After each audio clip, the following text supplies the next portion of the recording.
Hi there, welcome back to our garden. My name is Lacey and I'm in Zone 8B in Western Oregon, and we're going through a series of tours of all of our different gardens here at our house. And right now I'm in the backyard and we're going to be looking at some of the more shade gardens that we have. So I will turn you around and show you what I'm looking at. Okay, so we already took this path up in one of our previous videos that we did on the tours back here, but I'm going to swing this way and show you this shade garden. A propane tank right here. And then right now the bleeding hearts are still blooming. They haven't gone dormant yet. They look so sweet right here. They've just kind of spread themselves out along the pathway. And inside there, can't see too well, is a little Daphne that I planted earlier in the season that's trying to rebloom. Also some Lamium that has a beautiful pinkish bloom. Let's see if I can find one to show you. But I just planted that this season too, and even though it's getting a lot of shade, it's still growing really well. Still have hellebores that are blooming under here. You can see that beautiful bloom. Those are in a large pot. There's 4 of those in there that are underneath this tricolored beech. It's just kind of arching itself over the pathway here, and it's slender, but I like it there. And that way it doesn't get burnt, because those would get burnt if it got too much sun. Here is a very happy hydrangea that fortunately has the same support in it that the grass in the front yard has that I showed you the other day, because this otherwise would flop over the pathway. So this is one of the lace cap hydrangeas. It'll bloom blue and white. It was originally a variegated hydrangea, but it's reverted. It is reverted back to primarily green, but that's okay. I don't really mind that it's done that. But here you can see the pink color on the Lamium. Have some of the pansies that I planted along here. A hosta. And this is Florida Sunshine, and I'll have to look up and put on the screen the species that it is so that we can have that accurately on there. I know it's an anise plant. It just actually does smell like anise seed, which is kind of interesting, or black licorice. It loves the shade, and it is an evergreen also. I've not grown it before. I just planted 2 this year, but so far it's doing well. I pruned it back because it was getting kind of leggy, and you can see it has some new growth there. Here is a red twig dogwood that I also just pruned back because it was kind of covering our window there. So pruned that back, and it's also putting on some new growth. Some kind of sad looking little Japanese painted ferns in there. They're still trying to come back a little bit. Very large sword fern. I prune that back every year. My mom actually did it for me this year. She prunes back the old leaves or fronds, and then the new ones can push out. So you can see along this side of the pathway, hardy geranium that seeded itself here. It's kind of a crazy geranium. I was very happy. There's a hosta in another galvanized little bucket that I got from somewhere, some antique shop, or maybe even from our barn. And I just love the shape of this leaf and the color. It kind of has a bluish tinge to it, but also some chartreuse. It's just so pretty. There was grasses planted underneath here, but the dogs like to chew on those. So that one, that's Bella. And right over here, you can see there's a hydrangea in a pot that's all elevated up so that it could get a little bit more sun. I didn't prune it back hard enough this year, so you can see it's reaching, but it is blooming very pretty. And I just need to remember next year to prune it back a little bit harder. So here we have a Sun King Aurelia. It's also in a pot under there. See that? Just barely see that. This is a very full little area right here. We have some hosta, some bug loss, I believe is what that's called. Here's a tiarella, or floss flower, and some violas that are probably going to come out pretty soon and get replaced with some heliotrope, I think, that we picked up in a video a few videos ago. I'll be putting the heliotrope in there because this is our back patio, and it is nice to have things that smell really good on the back patio, which is why I planted this Clematis armandii here earlier this season, and look at how much it has grown. That is all new growth. I have it trained up going along there on a wire, and from inside the house it looks like garland. It is so pretty, and when it bloomed, oh my gosh, it just smelled amazing. This guy has been in this pot for years, and I keep pruning it back. It's some type of euonymus. I don't exactly remember the variety, but pretty bright new growth on there, and it just is pretty happy in that spot.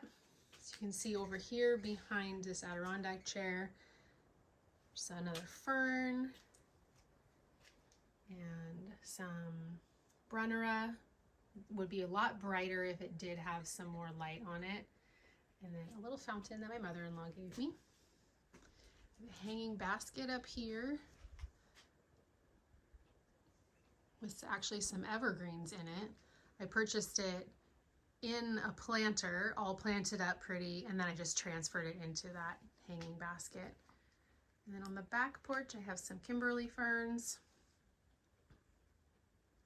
flanking the door.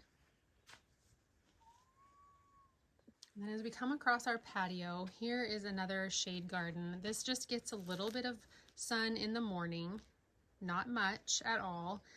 So it's amazing to me how full it is and how much texture there is, even though it is just a shade garden.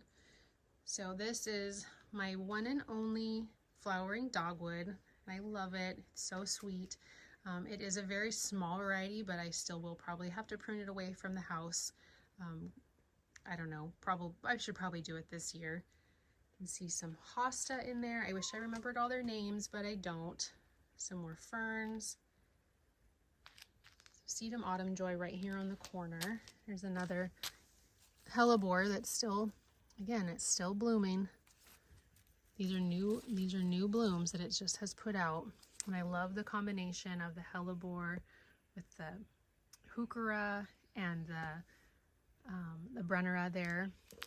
This is Jack Frost, I believe, which I also have in the front, where it also gets a bit more sun, and it just looks the same. It does so well here. There's some pulmonaria, kind of a longer leafed pulmonaria.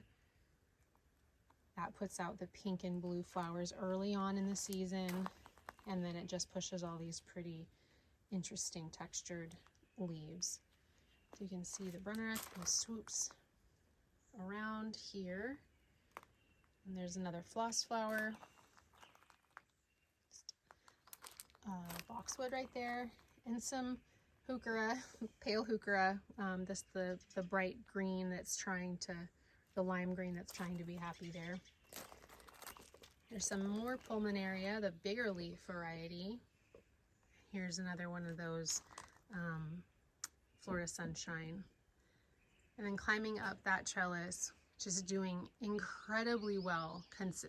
Trellis is kind of crooked, but it's doing incredibly well for how little sun it gets. But that is a pink mink clematis. Hasn't bloomed yet. I just planted it earlier this season, but it has, I mean, it was probably only up to there when I planted it. So all that new growth, which I think is just amazing considering how shaded it is right over here. So as we swing around a little bit more, there's a couple foxglove. There's another hellebore. a boxwood. This is just like the rest of the varieties that I have. This is also a green velvet. This is a huge sweet box. I don't know if you can quite get the sense of it. It's from here over to here, and this evergreen shrub blooms so fragrantly in late winter. When you come outside, it's amazing. It is a sign to me that spring is right around the corner, and I love it. This is the Clematis Montana, I believe. There is a bird feeder under there. You see that? It's kind of climbing up and over, and I love this foliage. This does bloom a very pretty pink flower, but just the foliage to me, the purple stems, I just think it's so pretty.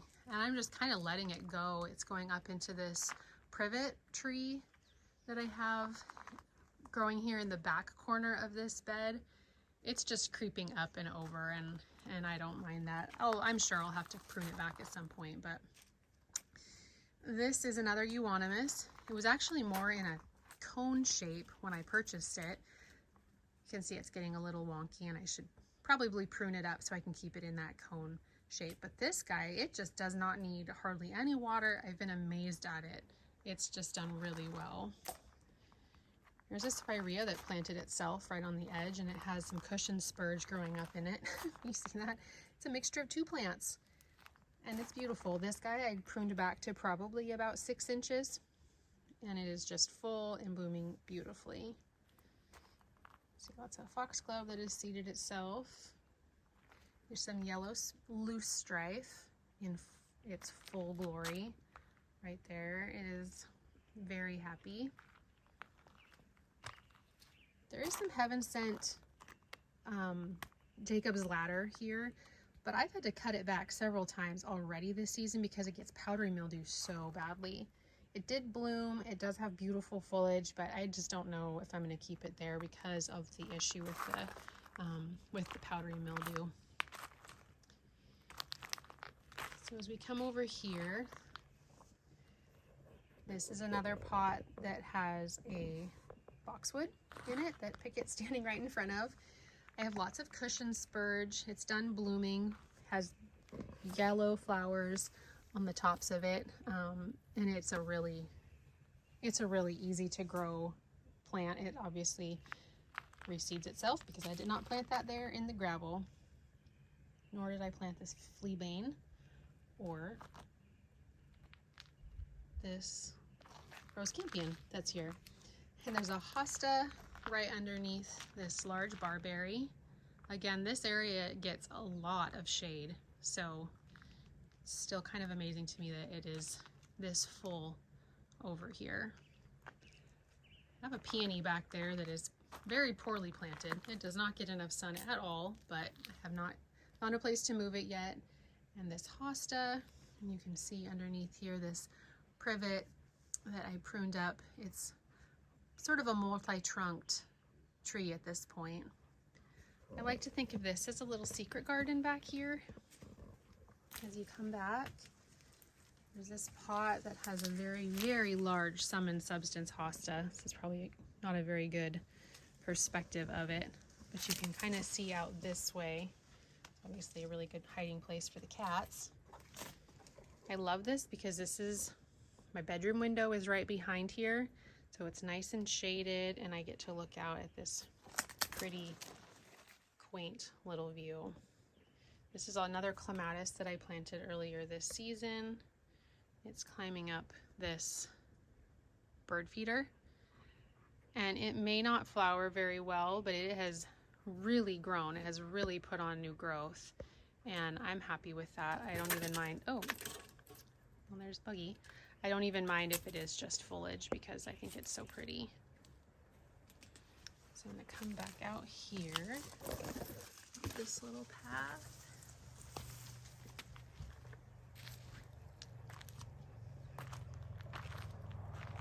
And we have this rock path that comes down this way. This area is little bit tough. It gets so much more shade now than it has before, so I really probably should rethink the planting in here. But if I swing this way, you can see over here is west. The sun is setting now, but it does get some hot afternoon sun, so I do need to rethink what's under here. I planted a Leucothoe, you can see right there in the middle underneath the Sum and Substance hosta. And also within this pot, you can see there are some hellebores that are still blooming. So those come up early in the spring before the hosta breaks dormancy. It fills that beautifully. And then once those are done, you kind of see that the hosta kind of takes over. So this area is just hard to water, so it's easier to have that in a pot than actually put it in the ground. And again, like in several other spots, it just gives it immediate presence in the garden, kind of makes its own statement being in one of those pots. There's another spirea and abelia that has struggled. I can't grow abelia very well here for some reason, but planted it there. It was in a pot, a nursery can right there all winter, and it pushed out its new growth there. So I thought, okay, well, I'll plant you here then. This is another Caryopteris underneath this maple tree, some Nepeta, and a little Alberta blue spruce, just a little guy there. And then also a Miss Kim lilac, which I love having there because our bedroom window's right there, and so I can open the window and smell that when it's blooming. So I'm gonna pull back and show you this tree, which I probably would say is maybe my favorite thing in my garden. This was also one of the very first things that I planted, and it came to me as a start from a seedling, a start from my parents' tree that they had in their backyard where I grew up. And it would drop its helicopters and it would grow its little seedlings all over in their garden, and they would dig some of them up and put them in pots and grow them on. And so I took this one, they gave this to me when it was about 2-3 feet tall. I planted it here and it's just gorgeous. I really love it here. I love the structure of the trunk and the color. It's just beautiful. So I'll show you this way. These are the stairs that we just came down. There's a cushion spurge there that seated itself. Just very happy there. So we'll come back up the stairs. Some rose campion along here. This beautiful, I believe this is a diamond ball clematis from Proven Winners. It has just gorgeous, poofy, bluish white blooms. I couldn't resist that, and I was so happy to have this space where I could grow it on. There's a little boxwood that I put in this pot. It got kind of beat up by the dogs, so I'm trying to rehab it here. Took it out of the ground because it was in a path where they always ran, so I just moved it out of their way, and I'll try to rehab it right there. This is the entry to my garden shed. I just took out a honeysuckle that was planted here in this support. It would get aphids so terribly every year, and it bloomed and then it just started to go kaput. And so I took it out. I'll plant something else there. I amended the soil there. For now, it's just gonna be covered up with mulch and have these plantings here. And eventually I will probably plant something else there. Maybe another Clematis armandii because that other one is doing so well. So here I have a camellia in this pot, heuchera, some sedum, some dahlias that came up in my raised beds over by our carport that I didn't really want to be there, and pulled those out, and they are covered in buds, which is quite exciting. I don't even remember what color they are, but that'll be fun. Here we have a little quick fire in a pot, and along this side of the garden shed there's some coreopsis, some variegated boxwood in these little galvanized pots, or pails. I do that a lot. I love to just use consistency. I do that in my house too, as far as the pots that I use. It's clematis climbing along here. I'll swing around and show you this garden bed. Here we have another dry creek bed that I got rocks from our actual creek that's on our property. And you can see it goes back here. There's a gutter drain right there. So there are times when it rains hard enough to this actually will look like it is having a light creek running through it. So this area right here, I have a few gorgeous hydrangeas that you can see that I will just cry if deer ever find them. They haven't yet. But this one this year actually at Garden Palooza. So that's a good memory. I love that, getting a plant at a location that has a good memory. Garden Palooza was so amazing. Some heuchera, some bright ajuga. There's another of the heaven sent, that's what it's called, Jacob's Ladder. This is a burning bush. Turns a beautiful, beautiful red, obviously, in the fall. Some carex, more repeats of that same ajuga. A couple blue hosta in there. It's another double file viburnum. I just planted that last year, so it hasn't put on too much growth. Some yarrow. We come down here to some anemones and a little line of the dark heuchera. I don't remember the variety, but I got these they're just tiny and they're doing pretty well here. All of this is under this October Glory maple. So on this back side here, it gets quite a bit of shade, and obviously the more shade it gets as the tree gets larger. But I really love how this garden bed has been filling in. On the end here is a Weigela, just a pink standard Weigela. You kind of see more foxglove that has decided to grow here. Just a small, I think this is maybe like a lemon princess, I think is the name of this little spirea, next to a Russian sage. You can see sometimes I just buy things and plant them in wherever they fit. Here's a couple of the Concord barberries. You know, I plant things thinking, okay, I'm gonna see the Concord barberry once these foxglove are cut down. So yeah, that's blocked right now. Same, there's one actually tucked back here also. You can see it right back there because it pushes its growth well before this Baptisia gets this big.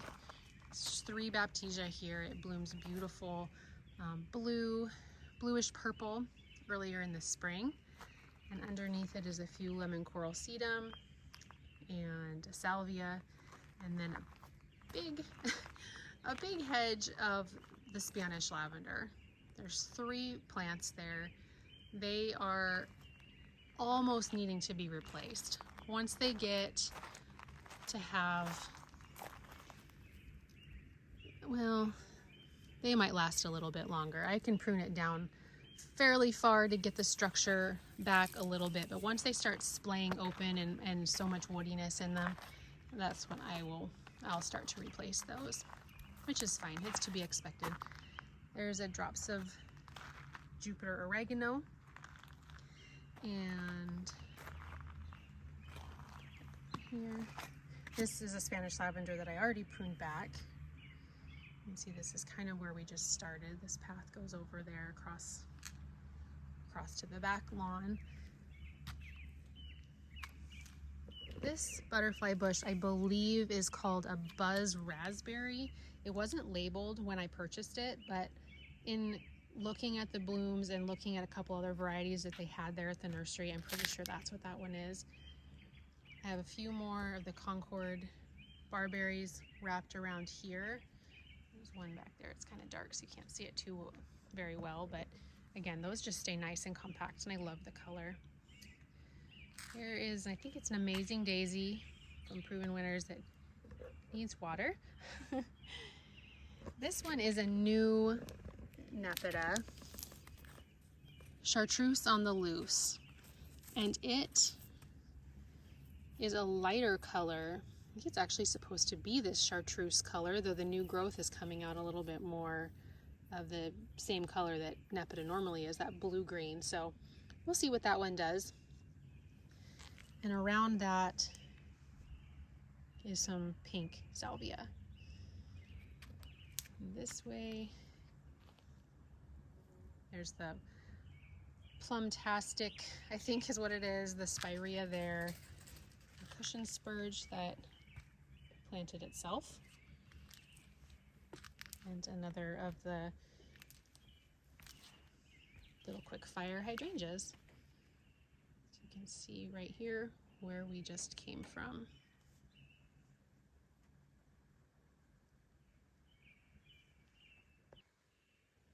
Okay, we are still in the backyard. We just came from here, across these little steps across here, and we already toured back through the dry creek bed area on the back side. I'm losing light, so we're gonna kind of zoom through this area. Some betony that's not blooming quite yet. It's a summer crush. It's a different variety of Nepeta that is very mottled, and I'm not really sure what's going on here with the leaves, but this bed I just put in last year. Well, it was here and I just redesigned it. I wanted a bit more continuity. That comes up a lot in the garden when I'm redoing things. I just have in mind that I want it to flow a bit better. So we have some boxwood balls. We have 4 of those in the front here. And then there's 3 of the same hydrangea, not blooming yet, but there's 1, 2, and then one on the other side of that spirea. Right in the middle, we have a flip side vitex, which I just absolutely love. I have one in the front yard too, I'll show you, but it's called flip side because on the back side of the leaves, they're purple.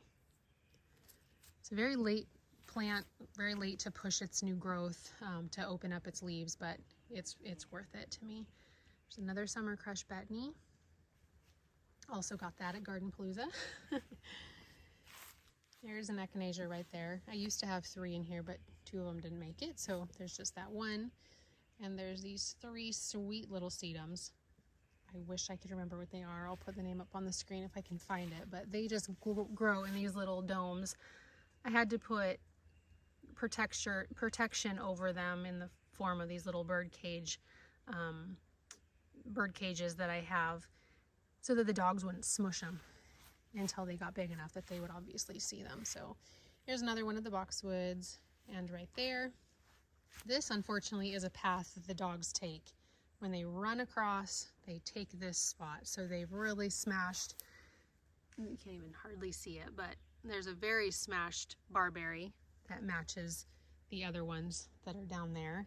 So that's unfortunate. They've broken this pot and they've really done a number on this hydrangea here, but that's okay. Once the hydrangea is big enough, they'll see it, and I don't think that they'll take this path. But this one, I will have to put the name of this one up on the screen because I forgot again what this one is called. Beautyberry, I want to say. Got this one also at Garden Palooza, and it has just these sweet little flowers on it. What could that be?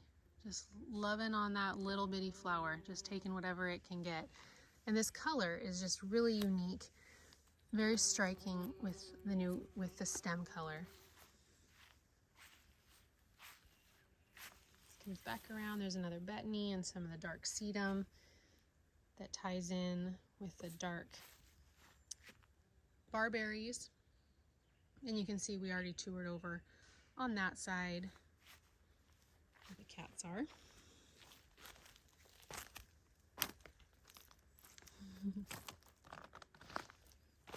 And here's just some things that I planted in here that add a lot in other areas of the garden. More of the hardy geraniums, some nepeta that I'm hoping will just kind of cascade down into the dry creek bed down here on this side.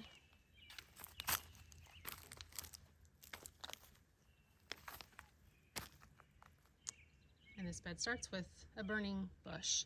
So it's kind of pretty because there's one here and then there's one across the way. So that is just a really pretty combination in the fall when they turn their brilliant fiery color. Okay, I think we have enough light yet that we can see this last garden here in the backyard. This is a dwarf Alberta spruce in the pot. It's been in there for years, and I'm amazed that it's doing as well as it's doing. This is a Pugster blue butterfly bush, and it is huge.